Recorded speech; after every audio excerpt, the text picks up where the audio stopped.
राधे। राधा वल्लभ श्री हरिवंश महाराज जी, आपके चरणों में कोटि कोटि प्रणाम। प्रभु जी, संसार में इतनी दरिद्रता और इतने कष्ट क्यों हैं? क्या ये हमारे पिछले कर्मों का फल है, या ये हमारे पूरे परिवार को भोगना पड़ेगा? तथा सच्ची शांति कैसे प्राप्त होगी? हमारे कर्म से ही ये सब परिणाम आता है। अब खेती तो बहुत अच्छी उपजाऊ है, लेकिन आपने मेहनत नहीं की, बीज नहीं बोया, खाद नहीं लगाई, रक्षा नहीं की, तो भीख ही मांगनी पड़ेगी। फिर आपको है तो खेती जो कर्म भूमि है, यहाँ जैसे भी शुभ अशुभ कर्म करोगे आपको वैसे ही फल भोगने पड़ेगा। ये पीछे की खेती है जो अभी भोग रहे हो। अब संभाल लो, अब संभाल लो तो वर्तमान भी आनंद में होगा और भविष्य भी आनंद में होगा। हम कोई पशु नहीं कि हम केवल पीछे का ही भोगते रहे और उसी के अधीन रहे। नाम जप करो भगवान का और दूसरों को सुख पहुंचाने की भावना करो, अभी दरिद्रता नष्ट हो जाएगी। पक्का समझ लो। जिसको धन चाहिए, हम तुम्हें आंतरिक बात बता रहे हैं, जो है जितना है उसी से माता पिता भाई बंधु और आए हुए अतिथि और किसी एक बाहरी दुखी जिससे हमारा कोई मतलब नहीं, उसको सुख पहुंचाना शुरू करो। फिर देखो दरिद्रता नष्ट ना हो जाए तो हमें बता देना।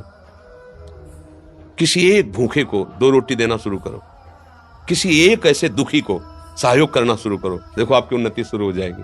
हम कैसा चाहते हैं, किसी एक का छीनने को मिल जाए तो हम सुखी हो जाए, किसी एक को हम दुखी कर दें हम सुखी हो। ये सर्वनाश की बातें हैं, वही हमको भोगना पड़ता है। अगर हम धर्म से चले तो सर्वलोक महेश्वर भगवान, ऐसा नहीं कि वो देख, एक सेकंड भी कोई ऐसा नहीं है जिसको भगवान नहीं देख रहे हैं। मान लेना, एक सेकंड भी ऐसा नहीं है कि वो तुम्हें देख नहीं रहे। वो शास्त्र शीर्षा पुरखा शास्त्राक्षा शास्त्रपात, वो अनंत नेत्रों वाला अनंत स्वरूपों में विराजमान है। सही ढंग से चलो, पीछे की बिगड़ी बना लो, आगे का मंगल में मार्ग हो जाएगा। नाम जप करो, कोई नशा मत करो, जो अर्थ कमाओ, माता पिता परिवार को सेवा, और किसी ऐसे को जिससे बदला लेने का भाव ना हो। जैसे मान लो हमने आपको जल पिलाया तो कभी आप हमको हाथ जोड़ के भी राधे राधे कहेंगे, ऐसी भावना नहीं हो। ऐसी किसी की सेवा करो, किसी पशु, किसी पक्षी, किसी ऐसे व्यक्ति की, वो तुम्हारे लिए इतनी जोर का काम करेगा कि सब व्यवस्थाएं बननी शुरू हो जाएंगी। वो कैसे बनाता है समझ में नहीं आता, और जब कर्म बिगड़ जाते हैं तो कैसे बिगड़ता है संभाल भी नहीं पाते। इसलिए उसको रिझा लो, सारी बात बन जाएगी। भाई वो वृद्ध कोई ऐसा भूखा प्यासा बीमार पड़ा हो, इन बातों पे लोग ध्यान नहीं देते। कोई पशु ही है, सेवा का अवसर मिला है, तन मन धन से कर दो से, उसका परिणाम जो आएगा।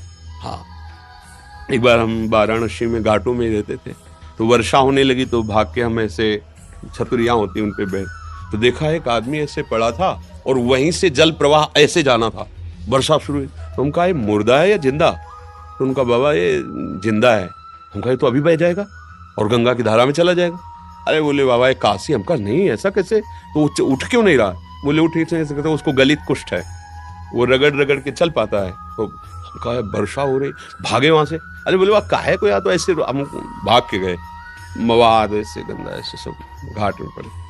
और उस समय नवयुवक अवस्था थी, शरीर में ब्रह्मचर्य का पावर था, ऐसे टागा और सीढ़ी चढ़ते हुए ऊपर ले गए। तो ऊपर एक बारंडा टाइप बना था, तो वहां के जो लोग थे मना, इसको क्यों अंदर लाए ऐसे?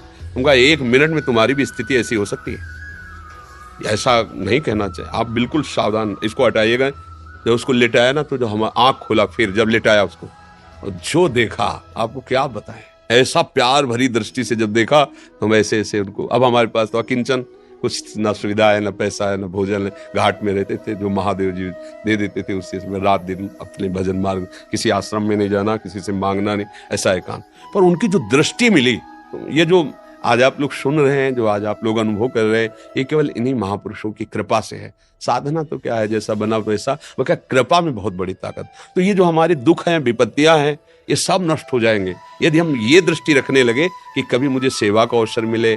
जो असहाय हैं, जो असमर्थ हैं, ऐसे मान लो पशु है, अब वो क्या कहाँ दवाई मांगेगा, कहाँ इंजेक्शन, अब उसका पैर टूट गया है, उसको ले जाएं जहाँ पशु अस्पताल, उसको दवाई करवाएं, उसको जब तक थोड़ा ठीक ना हो जाए तो उसको खान पान की भगवान रीत जाएंगे। सच्ची मानिए, पर ये बातें सबकी समझ में नहीं आएंगी। अगर ऐसे भाव से चलो तो पूर्व का जो अशुभ कर्म है वो नष्ट हो जाएगा। वो अशुभ कर्म ही हमें दुख देता है, अशुभ कर्म ही दुख देता है। ये जो हमें भुलावे में डाला जाता है ना कि हम ये कर देंगे तुम्हारा दुख दूर हो जाएगा, बिल्कुल नहीं। ये हम मतलब बिल्कुल अनुभव की बात कहते हैं। इस भुलाव में कभी न फंसो, बिल्कुल इन बातों, अपने कर्म को शुद्ध भाव से करो, किसी से आशीर्वाद मांगने की जरूरत नहीं है। भगवान सबके है, जैसे हमारे हैं ना वैसे तुम्हारे हैं।